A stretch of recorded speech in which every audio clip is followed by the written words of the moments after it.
nggak ada bantal, nggak ada AC, nggak ada kipas angin, nggak ada kasur, nggak ada spring bed. Beliau tinggal di situ dengan segala keterbatasan. Bahkan Sayyidina Abu Bakar As-Siddiq waktu tiba di mulut goa bersama Rasulullah, sebelum Nabi masuk, Sayyidina Abu Bakar bilang, saya dulu yang masuk ya Rasulullah, dibersihin, takut ada hewan-hewan, ada ular dikeluarin, ada kalajengking dikeluarin, terus lubang-lubang yang berpotensi ada binatang beracun di situ atau ular ditutup sampai itu sorbannya itu dia sobek untuk menambal sini menambal situ. Sisa satu lubang ditutup dengan kakinya beliau, diganti dengan kakinya beliau. Rasul udah kena, udah capek. Begitu juga Sayyidina Abu Bakar As-Siddiq. Maka masuk dalam doa Rasulullah langsung berbaring. Bantalnya mana? Berbantal pahanya Sayyidina Abu Bakar As-Siddiq, tidur di pangkuannya Sayyidina Abu Bakar. Kemudian rupanya di lubang yang ditutupi oleh kakinya Sayyidina Abu Bakar As-Siddiq, di dalamnya ada ular. Mungkin itu ular merasakan kurangnya oksigen hingga dia mau keluar. Dapetin di mulut lubang ketutup, ada kaki, maka dipatuk sekali, 2 kali. Sayyidina Abu Bakar kakinya dipatuk ular, nggak berani bergerak. Kenapa? Takut ngebangunin Rasulullah yang ada di pangkuannya, yang lagi tidur berbantalkan pahanya beliau. Sampai akhirnya berkali-kali dipatuk pada ular, Sayyidina Abu Bakar menangis, menahan sakit sampai keluar air mata tanpa disadari, menetes di pipinya Rasulullah. Rasulullah terbangun, bilang, Abu Bakar, kamu menangis, kenapa? Bilang, ada ular yang menggigit saya. Dikeluarin itu ular, dikeluarin dari goa, dibunuh, dikeluarkan. Kemudian setelah itu dilihat kakinya yang terluka, ditiup oleh Nabi Muhammad dengan liurnya Rasulullah. Kemudian ditempelkan tuh jarinya yang ada di liurnya Rasulullah di bagian yang terluka. Sayyidina Abu Bakar bilang langsung sembuh, seolah-olah nggak pernah dipatok ular. Subhanallah, obat liurnya Nabi besar Muhammad Sallallahu Alaihi Wasallam. Makanya pun juga surul mukmin barakah, bekasnya orang mukmin itu juga berkah. Nabi Sallallahu Alaihi Wasallam kalau ngedoain orang yang luka atau ada bagian tubuh yang luka, itu salah satu metode yang dipakai oleh Rasulullah. Itu beliau memasukkan jarinya itu ke mulutnya dengan kena liurnya sedikit, kemudian disentuh dengan bagian tanah Madinah. Sampai Rasulullah dalam doanya bilang, birigi ba'dina biturbi ardina yushfa mariduna atau yushfa sagimuna, dengan sedikit air liurnya kami muslimin, kemudian debu dari negeri kami, dari tanah kami Madinah, debu Madinah, yushfa mariduna, yang sakit disembuhkan oleh Allah Ta'ala, dioleskan sembuh, Masya Allah. Wah, kata berkah liurnya Rasulullah, berkah Madinah Thaibah. Madinah dulu namanya Yathrib, dulu itu tempat penyakit. Ayahnya Nabi Muhammad datang ke Madinah, sakit meninggal dunia di Madinah. Demam, sakit meninggal dunia. Ibundanya Rasulullah waktu datang ke Madinah, jumpa dengan keluarganya Nabi, mengajak Rasulullah. Kemudian sakit demam dalam perjalanan pulang, meninggal di desa Abwa dan dimakamkan di sana. Rasulullah datang ke Madinah bersama ibunya, pulang ke Mekah dibawa sama pembantu. Ibunya dikuburkan di tengah jalan. Sallallahu Alaihi Wasallam. Kemudian Rasul Sallallahu Alaihi Wasallam waktu hijrah itu Madinah itu dikenal tuh tempatnya wabah, tempatnya penyakit. Yang datang ke situ banyak yang sakit, yang meninggal juga ada juga yang meninggal. Di antaranya ayah dan ibunya Rasul Sallallahu Alaihi Wasallam. Kalau ayahnya Rasulullah dikubur itu di Madinah Munawwarah. Kalau sekarang tuh masuk di pagar masjid, di lingkungan pagar masjid. Kalau ibunya Rasulullah di desa Abwa, agak sedikit keluar di kota Madinah, di luar kota Madinah, perjalanan ke arah menuju Makkah. Nah itu Madinah dulu tempatnya penyakit. Tapi waktu Rasul Shallallahu Alaihi Wasallam datang, sahabat mulai gelisah, ada yang sakit, banyak yang sakit, ada yang demam. Sayyidina Abu Bakar sakit, Sayyidina Bilal sakit, Sayyidatuna Aisyah radhiyallahu anha waktu jenguk ayahnya ngomongnya udah ngawur. Ayahnya Sayyidina Bilal juga ngomongnya udah ngawur. Itu diantara ucapan mereka itu berucap kullun mri'in musabbahun fi ahlihi wal mautu aqrabu min syiraki na'alihi. Setiap orang, tiap saat, tiap waktu bisa aja direnggut dari tengah-tengah keluarganya dengan kematian. Bisa aja setiap orang itu direnggut dengan kematian, dirampas oleh Israel dari tengah-tengah keluarganya, diculik. Bukan diculik hilang, mati maksudnya. Di tengah-tengah keluarga bisa aja mati meninggal dunia. Dan kematian lebih dekat kepada salah seorang kalian daripada tali sendalnya sendiri. Jadi dulu tuh syair penuh dengan hikmah. Nggak kayak sekarang, syair omongannya ngawur, bahkan omongannya cabul. Ya syair cabul banyak, tapi kalau di mimbar cabul nggak pantas. Alhasil, kalau Sayyidah Aisyah ngadu kepada Rasul Sallallahu Alaihi Wasallam, maka Rasulullah langsung doa kepada Allah Taala. Beliau bilang dalam doanya, Allahumma habib ilainal Madinah waj'al hubbana lil Madinah kahubbina li Makkah au asyad. Ya Allah, jadikan Madinah, bikin Madinah itu dicintai oleh hati kami. Jadikan kami cinta kepada Madinah. Bahkan jadikan kecintaan kami kepada kota Madinah seperti cintanya kami kepada kota Mekah, bahkan lebih dahsyat lagi, kata Rasulullah. Oleh dalam sebagian mazhab, bahkan yang dari Imam Malik, Madinah lebih afdal dari Mekah. Madinah lebih afdal dari Mekah. Menurut Imam Malik kalau udah di Madinah nggak mau pakai sendal, nggak mau naik kendaraan, bahkan nggak berani buang air di dalam kota Madinah. Jadi kalau buang air dia pergi keluar batas kota Madinah, terus balik lagi ke Madinah. Begitu. Tapi dia makannya nggak banyak, bukan kayak kita begaras mulu. Beliau di Madinah nggak mau pakai sendal, nggak mau pakai kendaraan. Panas, terik, melepuh kaki.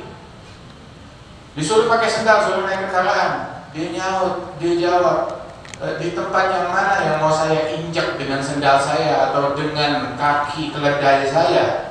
Tempat yang pernah dipijak oleh Rasulullah, atau yang pernah diinjak oleh malaikat Jibril, atau yang pernah dipijak oleh para sahabat-sahabat Nabi? Nggak berani saya, kata beliau. Masya Allah. Jadi kalau di Madinah itu telanjang kaki beliau, nggak berani pakai sendal Imam Malik. Intinya Rasulullah SAW bilang, jadikan cinta kami ke Madinah seperti cinta kami kepada kota Mekah, atau asyad, bahkan lebih kuat, lebih dahsyat. Wanggul wabaha ila Juhfah, dan pindahkan virus kuman penyakitnya ke tempat yang lain, pindahkan ke Juhfah. Sejak itu Madinah disebutnya Thaibah. Kenapa? Buminya bawa obat, debunya bawa obat, berkah. Bahkan sumurnya itu sumur obat. Masya Allah, berapa banyak tuh bir syifa, sumur obat, karena doa dan bekas-bekasnya Rasulullah Sallallahu Alaihi Wasallam.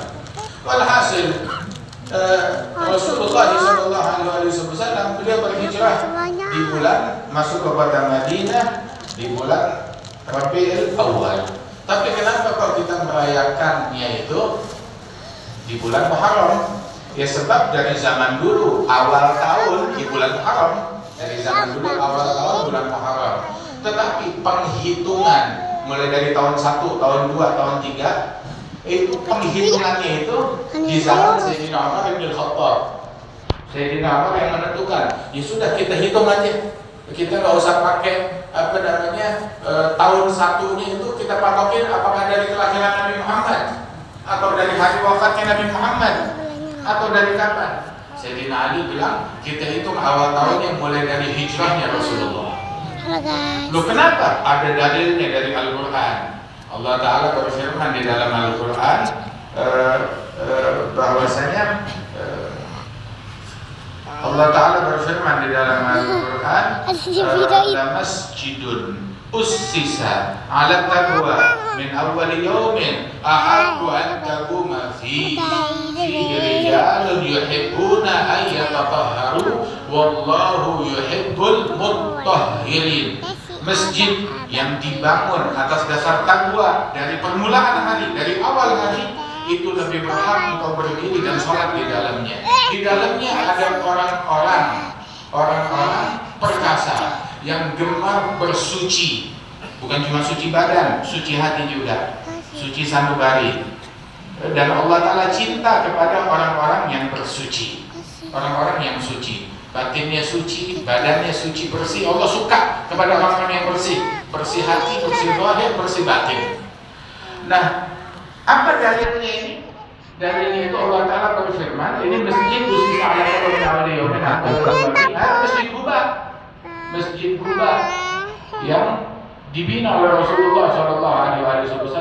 Waktu sebelum Nabi nyampe ke Madinah, tibanya di Quba, tinggal beberapa hari di Quba, baru masuk ke Madinah. Nah, itu membangun masjid Quba. Nah, di masjid Quba tersebut Allah Ta'ala nyatakan masjidun ussisa ala taqwa, masjid yang dibangun atas fondasi takwa. Terus min awwal yaumin, dari hari pertama. Jadi itu adalah lembaran baru, hari yang baru, dijadikan itu tahun yang baru. Jadikan ini awal tahun kita. Nah, itu dia hijrahnya Rasulullah Sallallahu Alaihi Wasallam. Sebab itu ayat turunnya momen awal yaumin, momen hijrahnya Nabi Muhammad. Sehingga itu penghitungnya dihitungnya mulai dari hijrahnya Rasulullah Sallallahu Alaihi Wasallam.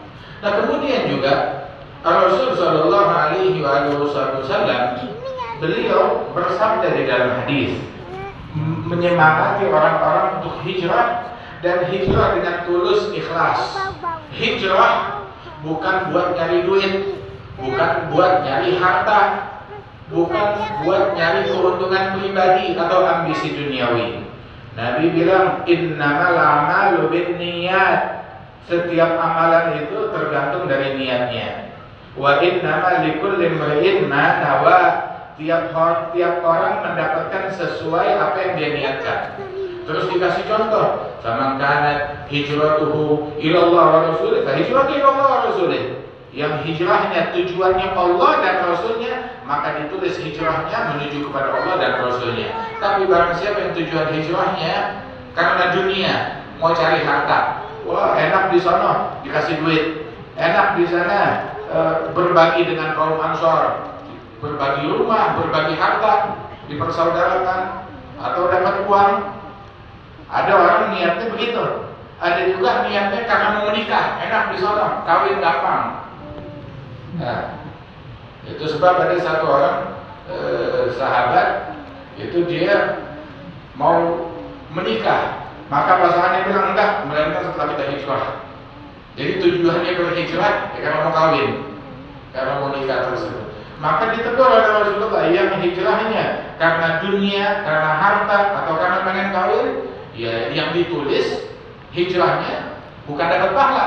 Ya itulah yang ditulis niatnya itu, karena dunia ataupun karena ingin menikah. Masya Allah. Nah, karenanya itu kita disuruh ikhlas di dalam melakukan amalan apapun, mau itu hijrah, mau itu sholat, mau itu puasa, mau itu zikir. Jangan kita lihat. Apa itu ikhlas? Al-ikhlas al-amal lillahi wahdah. Beramal, motivasinya amalan dia murni hanya untuk Allah, bukan buat yang lain. Bukan untuk popularitas, bukan untuk dipuji, bukan buat dilihat orang, bukan untuk didengar orang, tetapi untuk Allah. Orang tidak penting. Riya al-amal li ghairillah awil amal li ajlin nas. Beramal, melakukan sesuatu untuk manusia. Walaupun badannya dalam sholat sujud, dia tadi sujud badannya buat Allah, tapi pada hakikatnya dia sujud ke orang, bukan ke Allah. Kalau dia nggak ikhlas, beliau bilang yang dalik. Nah, riya itu disebut asyirkul khafi, syirik kecil. Sebab mempersekutukan Allah. Ya, saya beramal ya buat Allah, dan buat fulan dan buat fulan. Jadi digandengkan makhluk kepada Allah Ta'ala itu syirik kecil. Dan syirik tersebut itu akhaf fil ummah min dabibin namal, kata Rasulullah. Riya atau syirik kecil itu terdeteksinya itu sulit, lebih halus daripada langkah kaki semut. Kalau langkah kaki gajah kedengeran, langkah kaki kambing kedengeran, langkah kaki orang kedengeran, langkah kaki semut bagaimana? Nah itu lebih halus, lebih sulit dideteksi daripada langkah kaki semut, kata Rasulullah SAW. Nah, karenanya itu, wama umiru, kata Allah Ta'ala, wama umiru illa liya'budullaha mukhlisina lahuddina hunafa wa yuqimus salata wa yu'tuz zakata wa dzalika dinul qayyimah. Kita enggak diperintahkan kecuali hanya untuk beribadat kepada Allah dengan tulus. Artinya kalau ibadatnya enggak ikhlas, Allah enggak nyuruh itu. Allah nyuruh kita bukan cuma sekedar ibadat, tapi ibadat yang ikhlas, embel-embelnya. Bukan ibadat doang, ibadat yang ikhlas. Kalau enggak ikhlas, itu enggak disuruh Allah Ta'ala. Kita sholat yang disuruh Allah atau sholat yang enggak disuruh Allah? Sholat yang disuruh oleh Allah, sholat yang ikhlas, itu yang diperintahkan Allah. Sholat yang enggak ikhlas, enggak diperintahkan Allah. Jadi kalau kita sholat enggak ikhlas, kita masih belum ngejalanin perintah Allah Ta'ala. Kita puasa enggak ikhlas, kita masih belum ngejalanin perintahnya Allah Ta'ala. Kita sedekah enggak ikhlas, kita masih belum ngejalanin perintahnya Allah Ta'ala. Wa ma umiru illa liya'budullaha mukhlisin. Beribadat kepada Allah dengan ikhlas. Itu yang disuruh oleh Allah Ta'ala. Kalau masih belum ikhlas, belum ibadat kita kepada Allah Subhanahu wa Ta'ala. Orang yang ibadatnya pengen cari muka kepada makhluk, silakan minta pahalanya kepada makhluk. Itu dalam riwayat Rasulullah menyebutkan Allah Ta'ala, Allah adalah aghna syuraka, Allah yang paling kaya daripada perkongsian. Barang siapa yang beramal buat Allah dan buat makhluk, maka Allah bilang kasih buat makhluk semuanya, saya nggak butuh, minta pahalanya dari dia. Nggak butuh, minta pahalanya dari dia. Hatta sebagian sholihin, sebagaimana disebut di dalam beberapa kitab Ihya wa ghairih, ada sebagian orang soleh. Dulu tuh ada siskamling. Siskamling bukan cuma jaga lingkungan dari maling, tapi siskamling juga ngebangunin orang tahajud, ngebangunin orang sebelum subuh, sejam, 2 jam sebelum subuh atau 1 jam sebelum subuh, ngetok pintunya orang, diketok. Kadang tuh buat ngebangunin subuh tuh dulu juga di Indonesia kayak begitu, bukan cuma di luar negeri, di Syam, di Mesir, di Hijaz, di Makkah, di Madinah, di Hadramaut, di banyak tempat. Bahkan di Indonesia pun juga dikenal ada beberapa sholihin, kerjaan mereka adalah, tahu amalannya mereka apa? Ngebangunin orang sebelum subuh keliling. Di antaranya tahu siapa?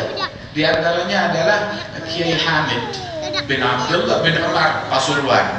Kiai Hamid bin Abdullah bin Umar Pasuruan, itu amalan beliau, rutinitas beliau ngebangunin orang sebelum subuh, ngajak orang-orang lingkungannya untuk tahajud sebelum subuh udah dibangunin. Dan itu pesan dan wasiatnya beliau begitu.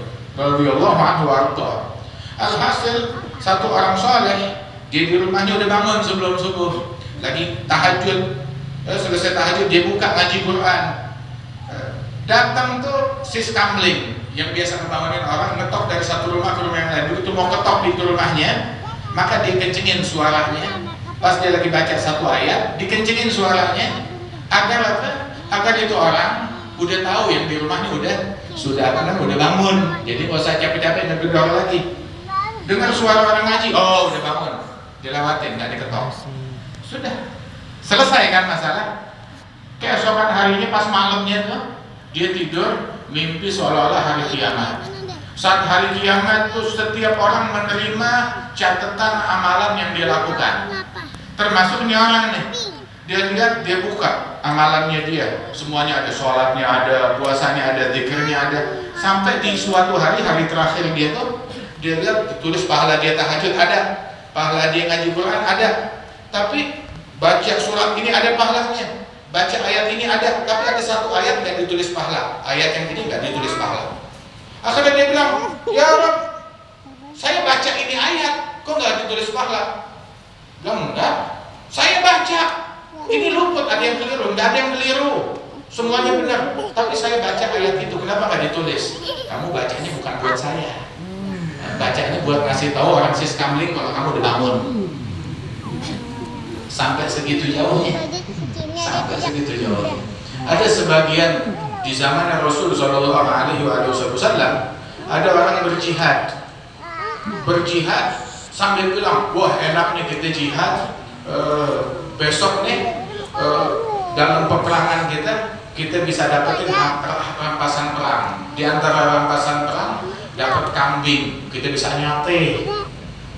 Dalam hatinya begitu, ngobrol sama temannya begitu. Alhasil udah selesai proses jihadnya, tahu-tahu malamnya dia bermimpi semua orang tuh dia terima, semua orang tuh dipanggil, ayo ambil terima pahala jihad kalian.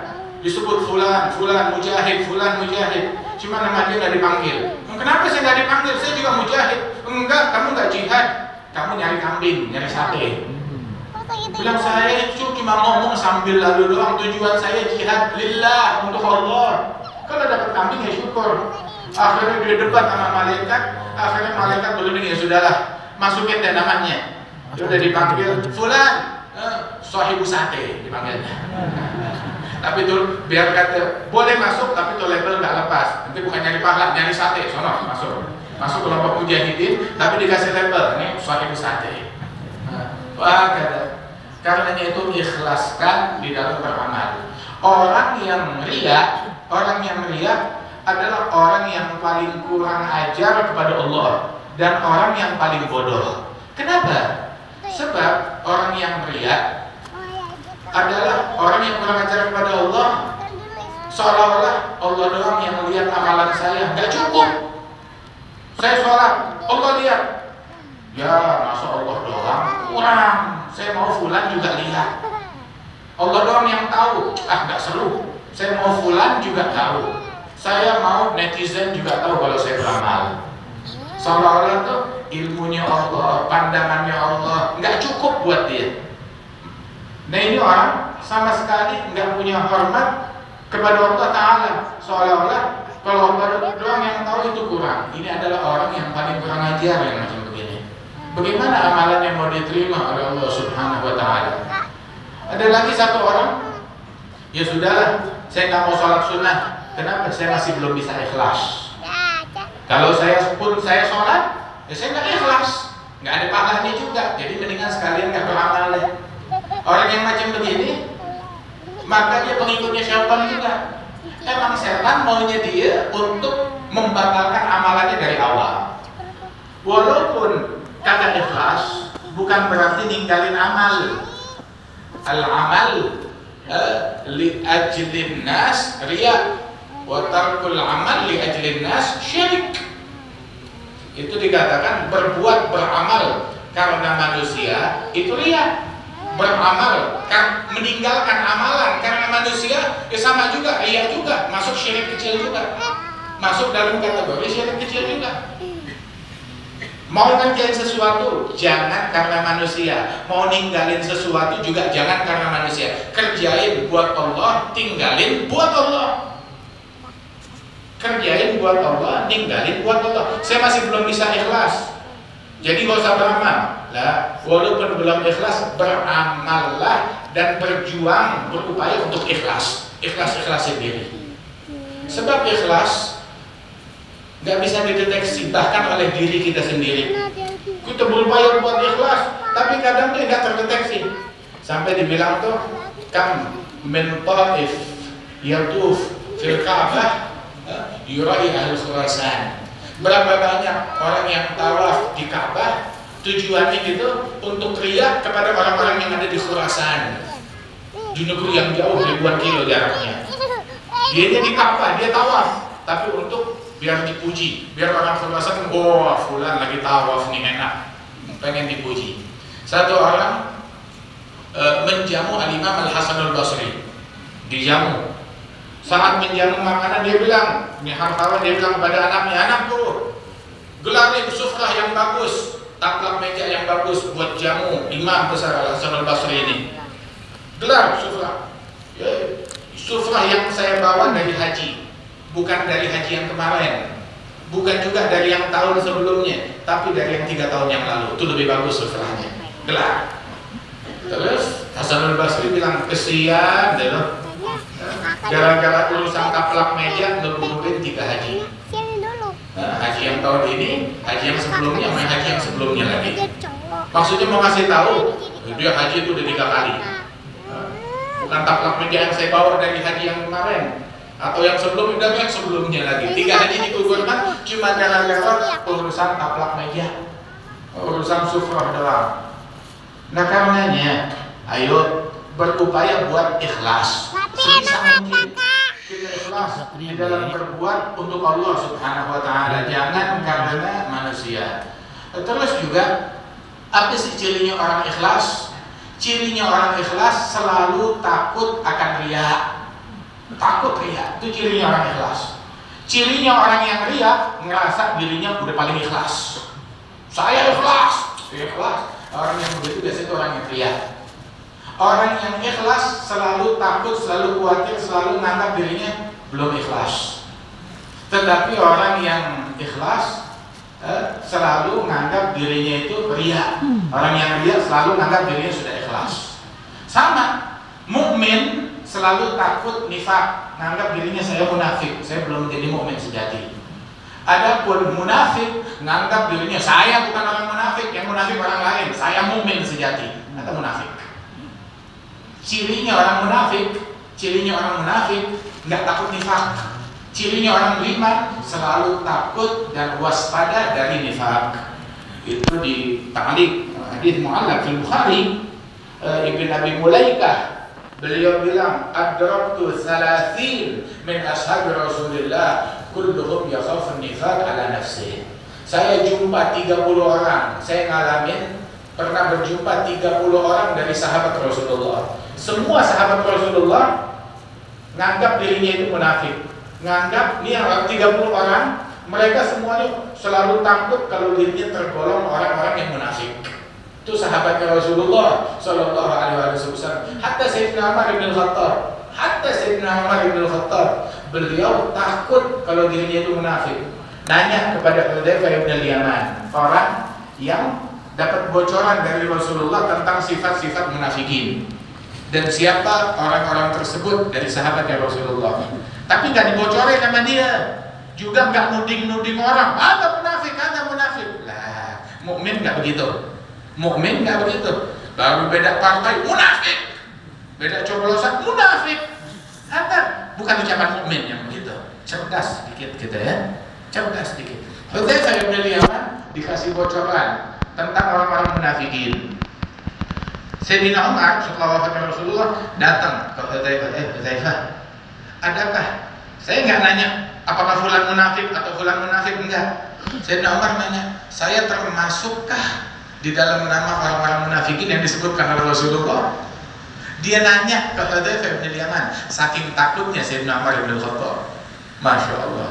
Kata Sayyidina Umar bilang, seandainya ada pengumuman dari Allah Subhanahu Wa Taala, semua orang masuk surga kecuali 1, maka saya bakalan takut jangan-jangan saya 1 orang tersebut yang nggak boleh masuk surga.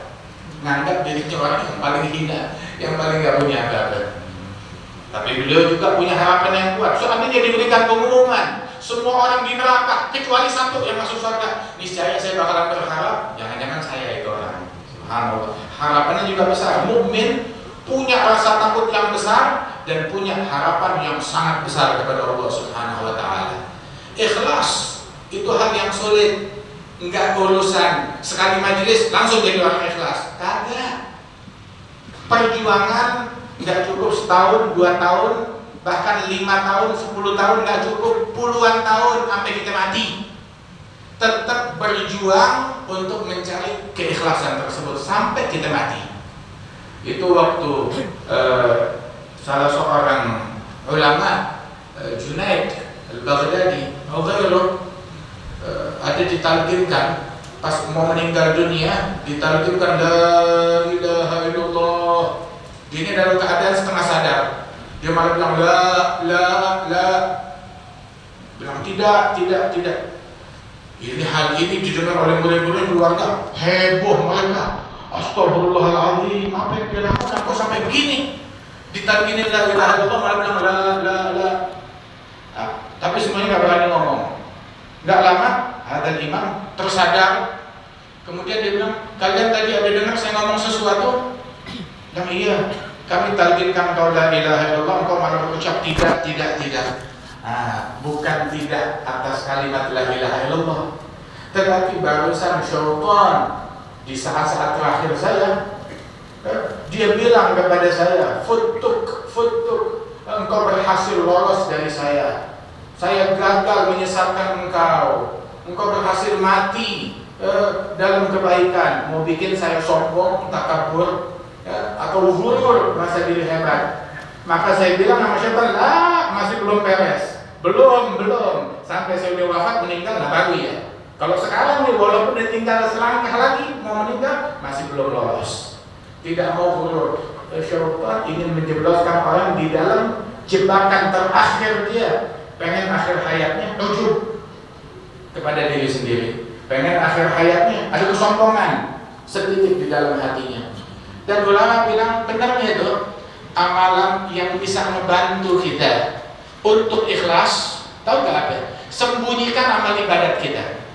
Orang dulu nyembunyiin kebaikannya, sholihin menyembunyikan kebaikannya lebih daripada kita menyembunyikan keburukan kita. Sampai itu kalau ketahuan ibadatnya, ketahuan amalannya, itu hal yang dahsyat bagi mereka. Sama seperti kalau kita ketahuan dosa kita dan belangnya kita, berupaya menyembunyikan amalannya sebisa mungkin. Sebab amalan kalau diketahuan orang, ya sulit untuk kita ikhlaskan di dalamnya. Bisa-bisa gagal ikhlas, walaupun amalannya udah setahun yang lalu bisa gagal ikhlas. Terakhirnya ada satu orang, dia menyembunyikan amalannya. Dia puasa udah 30 tahun puasa, nggak ada orang yang tahu apa yang dia lakukan. Keluarganya nggak tahu, dia jualan daging di pasar, tiap hari puasa, nggak ada orang satupun yang tahu. Syaitan nggak senang hati, pengen ngejeblosin tuh orang dalam riya, dalam ujub, atau apalah pokoknya, biar ini orang puasa dia 30 tahun pahalanya kurang atau habis. Dia cari akal, akhirnya nyamar itu syaitan kepada ini orang yang lagi dagang daging. Dia bilang, saya mau beli daging sekian kilo. Ya udah, dipotongin sekian kilo. Sama ini orang yang ahli puasa, sesuai. Dikit banget, tambahin dikit. Saya lagi puasa, 3 hari saya puasa. Oh iya Pak, diirisin lagi dikit. Dasar pedagang pelit, nggak menghargai orang puasa. Tahu nggak? Dengar nggak? Saya puasa 3 hari. Wah, dia teriak-teriak di pasar. Ini orang nggak menghargai orang puasa. Pelit. Kasih lebih, dilebihin lagi. Ngomel lagi, lebihin lagi. Kamu nggak punya respect terhadap orang puasa. Ya, akhirnya itu pedagang, orang puasa marah, kamu baru puasa 3 hari udah berlalu. Saya 30 tahun puasa. Kedengaran orang pasar dalam cekcok mereka itu siapa bilang, saya bukan mau beli daging, saya cuma pengen itu kalimat kedengaran sama orang-orang. Biar tujuannya apa? Kalau udah ketahuan, ntar saya gampang menyelipkan sifat riya atau sifat ujub untuk merusak puasa kamu yang 30 tahun itu. Masya Allah wali. Kadang. Nah karena itu sebisa mungkin sembunyikan. Karena Imam Abdullah bin Abdul Haddad, ada Habib Ahmad bin Hashim al-Habsyi lagi jalan sama beliau, sakit kepala, pusing, sakit kepala. Imam Abdul Haddad bilang, Syekh ya Ahmad, saya nih sakit kepala nih di kepala saya udah 15 tahun. Tapi saya nggak pernah ngeluh. Istri saya nggak tahu kalau saya sakit kepala, disembunyikan. Dia bersabar, dia nahan. Sebab bersabar menahan rasa sakit ada pahalanya, disembunyikan, nggak ngeluh kepada manusia. Nah, kasih tahu sama orang yang kalau curhat, bukan curhatnya di sujud, curhatnya di medsos, bikin status, gambar muka ada air matanya, bikin aku, ya Tuhan, Tuhan punya medsos. Ente nyari Tuhan di YouTube, nyari Tuhan di Facebook, nyari Tuhan di TikTok. Tuhan joget-joget. Nyari Tuhan di Instagram, nyari Tuhan di sujud. Kalau itu namanya ngapain keluh kesah ke medsos? Bisa nolong medsos. Ngapain keluh kesah ke makhluk? Ngebongkar aib kita ke orang-orang, mau ngasih tahu ke orang-orang, nganggap seolah-olah diri kita orang paling sial, paling menderita. Wah, kalau orang Gaza sama deritanya saya, kalau orang Palestina sama deritanya saya. Urusan dia ngambek sama laki, urusan dia pegal sama tetangga, urusan dia pegal sama teman, sama sahabat, sama apa segala macam. Wah, dia benar-benar dari sembunyiin itu semuanya. Termasuk bukan cuma ibadah, keluh kesah kita juga jangan ngeluh sama orang. Yang ngeluh sama orang, cari pertolongan dari orang, nggak ditolong sama Allah Ta'ala. Tapi kalau dia mau ditolong oleh Allah, ngeluhnya kepada Allah Ta'ala. Jangan salah alamat. Mudah-mudahan Allah Ta'ala berikan rahmat kepada